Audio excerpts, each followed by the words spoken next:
Yeah, just a one shot on target then from Manchester United at home, losing once again. Newcastle taking all the 3 points. Just taking a look at the bottom half of the standings to remind you how bad it is for Manchester United at the moment. They currently sit 14th in the table. They are just 7 clear of the relegation zone. We've seen a lot of Manchester, obviously, Craig, this season. That opening half an hour, was it the worst? I mean, there's a lot of choice. Yeah. It's close. Probably is. Makes no difference, I suppose, what I say in terms of that, but it's just bad. The whole place is rotten to the core. Manager's finding that out big time.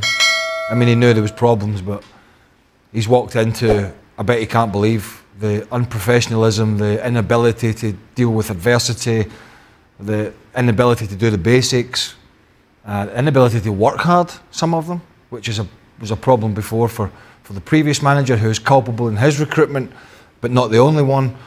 And, you know, you got a back five, right? You got 2 wing backs out there, and you got 3 centre backs who can't pick anybody up. You got Lisandro Martinez, who's he's been an absolute disaster of late. And whilst this club and this squad is absolutely horrible, it's just been assembled in such a horrible way that you have to look at the manager as well here and say, look, okay, you've come in with this stringent way of doing things, and a couple of the games your shape's been not too bad. But what are you going to do about figuring out getting some results? And also, when you look at who's culpable, he's also culpable. Because any manager that sits down and thinks that he can play Christian Eriksen and Casemiro, who's gone, against one of the better, most informed midfields in the country at the moment, Newcastle are picking up a head of steam. Joe Linton, Sandro Tonali, Bruno Guimaraes, absolutely terrific. Will dominate games, can pass the ball for fun, can get about the field, and Joe Linton can get in the box. And yet, Robert, he still thinks he can go with this midfield. So it's not, some of it's down to him. Absolutely down to him, because, and the fact that where he played Zirkzee, he played him sort of, I would say, through an inside left position, but he wasn't required to come, well, he was required to come back and defend, but he didn't do so. But I don't think the manager told him to do that. And Amad Diallo almost played as a wide right player. They already had Mazraoui out there, so they had 2 players in wide areas, and now they're going to be outnumbered in central midfield. And as you always say when I say it, Dan, if you get outplayed in central midfield, you're going to have a problem. You can't control the game. Newcastle controlled the game. They played with ease. It was far too easy for them to get it out wide, get crosses into the box. And you look at the 3 centre-halves, De Ligt is a player that I liked when he was at Ajax, but he struggled at Juventus to a certain degree. He struggled at Bayern Munich to a certain degree. He's struggling at the moment, both for pace and for his ability on the ball. Maguire is a nervous player now. He's not making big decisions when balls come into the box. And Martinez, you said it, he's having an absolute disaster. Most of the things that went wrong defensively today, I would put on Martinez. He made the wrong decision when to step up. He allowed Isak to run down the side of him on 2 or 3 occasions when he was onside. And when the ball came in the box, that first one, there's nobody outside of Martinez. There's nobody outside of Isak. And they've got 2 players. Dalot and him were standing on there. He can see him going into that position for a long time. And I think the commentator was saying, well, he was passing him on to Maguire. He doesn't need to pass him on to Maguire. He needs to get 2 yards the other side and head it himself. He didn't do so. And the second one, because now they're saying, well, you make sure you get touch tight to Isak. Maguire goes too tight to Isak because he's in a not a very good area, and it allows space for the midfield players to make the forward. And again, Martinez didn't see it until it was too late. Poor play. When Martinez plays that pass at the Etihad to Amad Diallo from his left side, from that left side of centre position, he pings that ball in, and everyone's going, "That's fantastic." Kind of one of the parts of the game that he was brought in for. But here's the deal: one of the most, and that's fine. Left-sided player, pinging balls, starting.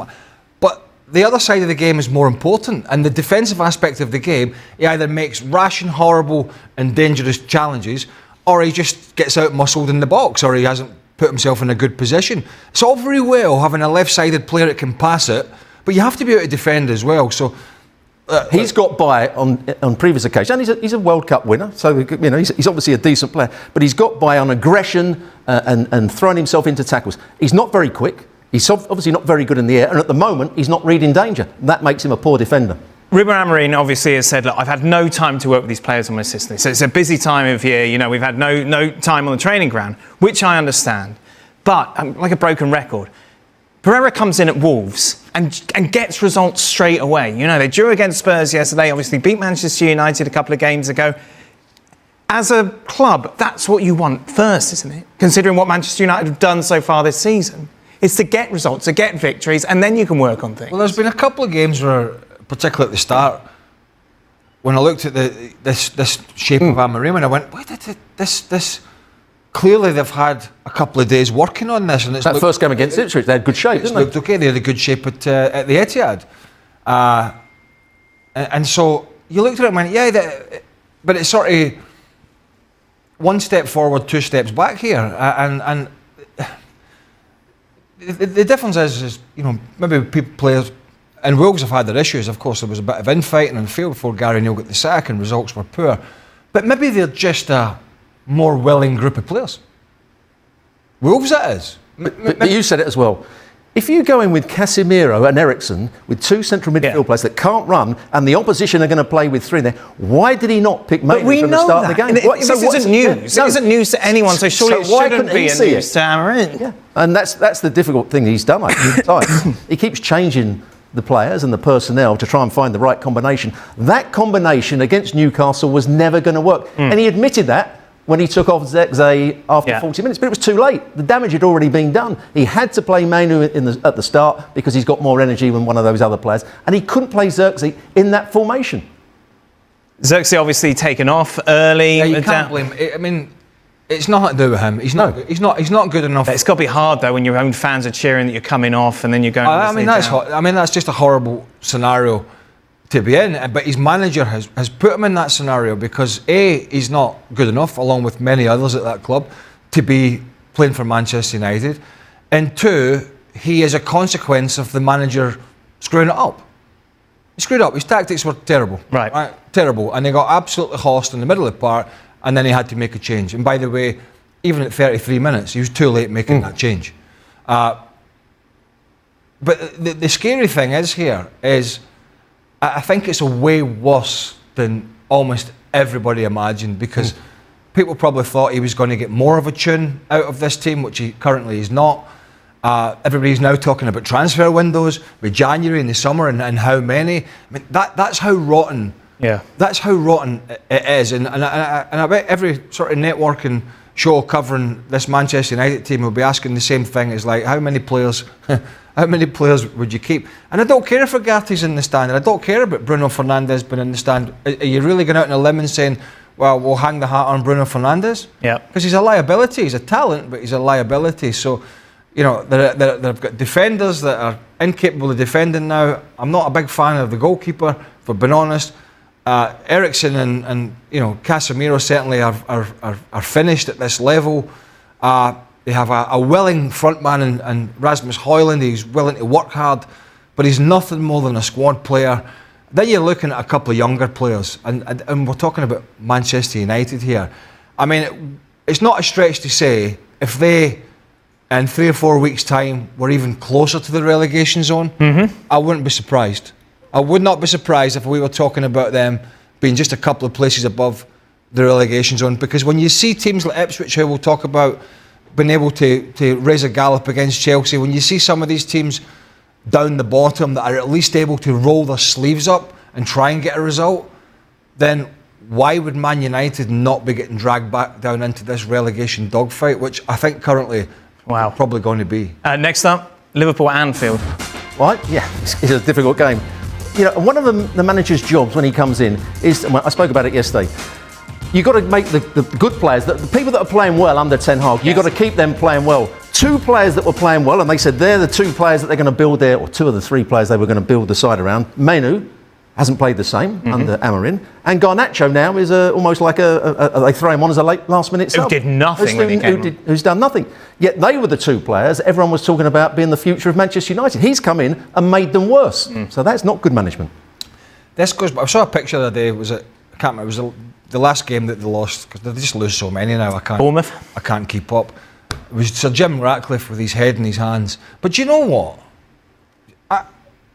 I absolutely blame them as well. Yep. Because not that things were going to be perfect, but things would not have been as bad had they not sat in their backside in the summer and gave us all this twaddle about, Eric Ten Hag being the man and that. And so they wasted months and millions more on substandard players with a substandard manager at a football club he should never have been at. It was crystal clear after 12, 18 months or so. And yet this new sort of fantastic visionary investment. One that they've already sacked. One of the people they brought in, they've already sacked. They talked to every Tom, Dick and Harry about taking the job, went out and spent more money, and then when the fire's burning away, they just sack him and then bring in Ruben Amorim when more damage has been done. And yet these people are supposed to be cuter at the job than the Glazers. I mean, the Glazers might be the pits to Man United fans taking money out of the club, and I get all that, and I understand that. But what have Ineos and all the cronies that are around Ineos advising, what have they done at the moment of any positive consequence at the club, apart from the crazy, ludicrous decision they made in the summer, which was just to let Ten Hag give him a new deal and let him roll on. Based on one game, a cup final. Based on one game, a cup final. A word on Newcastle, played some nice stuff today. Good, very good. The midfielder we talked about, Tonali. I think he's done really well, having come back from his ban. He's come straight back into form. Jolinton making those forward runs. Isak looks an outstanding play. He didn't just play through the middle, he went out wide at times. Gordon with his pace. That's a good team. And I thought Dan Burn Share, apart from one mistake when he tried to play out from the back, played well as well, really well. But he's turned it round, hasn't he? Yeah. From the start of the season. Yeah. There was a lot of talk about, and it's early days and there's half the season to go, but there was a lot of talk about Eddie Howe and his position there, and they were a bit inconsistent, but they've got that, not only the winning games, but from that early period when he came in, when they had a really good tempo about the way they did things, they'd sort of lost that a little bit. I think maybe a big part of that was the fact that their defence was ravaged. Obviously the goalkeeper was out for a while. Tonali had this long ban that he was dealing with months and months and months for the gambling.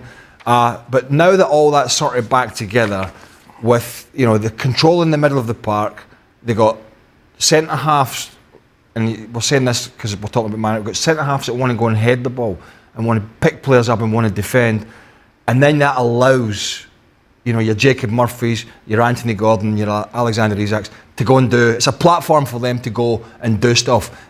Contrast to United, they just don't have a. Another dismal night for Manchester United as Newcastle claims a decisive victory at Old Trafford. One shot on target from United at home. Is this rock bottom? Manchester United now sit 14th in the table, just 7 points clear of the relegation zone. The club's worst fears seem closer than ever as their decline continues. Was this the worst opening half hour of Manchester United's season? Craig Burley believes so, and it's hard to argue. The team looked disorganized and uninspired. Ruben Amorim, the new manager, is discovering the depth of Manchester United's issues. The lack of cohesion, discipline, and basic work ethic on display is alarming. The defensive setup was atrocious. Licha Martinez, once a World Cup winning defender, is now making errors at an alarming rate. Harry Maguire and Matthijs de Ligt offered little support. Midfield was another glaring issue, starting Casemiro and Eriksen against Newcastle's dynamic trio of Jolinton, Sandro Tonali, and Bruno Guimaraes was a tactical blunder. The substitution of Xerxes after just 40 minutes highlighted another problem: the manager's poor selection. Fans sarcastically cheered his exit, a tough moment for any player. Even the young stars, once seen as the future of the club, are struggling under Amorim's management. Garnacho's spark has dimmed and Menu looks lost on the pitch. The January transfer window looms large, but how many players can realistically be salvaged from this squad? United's problems seem deeper than a simple reshuffle. Next up, for Manchester United, a daunting trip to Anfield. Can this team rise to the occasion, or will it further expose their vulnerabilities? As Manchester United fans reflect on another dismal performance, the question remains, how much worse can it get before things start to improve? Leave your thoughts in the comments below.